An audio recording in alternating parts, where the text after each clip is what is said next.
Hello everyone, welcome here. Getting started for HTML course. Let's see.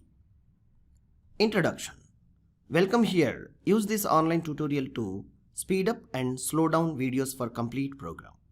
At any time, you may pause the video and take the complete code, write down and practice yourself in your local computer system. Learn at any time from anywhere using internet connected mobile or computer system or anywhere where the video is accessible to see. Make sure to use FAQs and practical exercise to get a great experience on HTML program. How to get an instant help? Check with your knowledge using documents.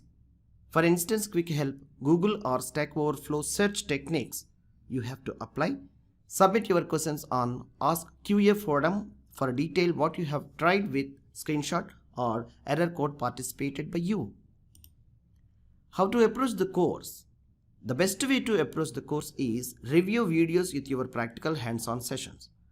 With the video lecture or with the concept you are practicing, revise the video a number of times till you are master on it. If you are good at lecture, follow the video guide with notebook extra information for practice a lot. Review the certain information by reading examples, the parts of video sessions. Assessments and solutions. You will be assigned a simple assessment on most of the sections. So this course journey, we have assigned a simple assessment test which is done by your previous learning lectures. So anyhow, you will be guided a solution for it with an assessment. At last, you will get a project. So thank you.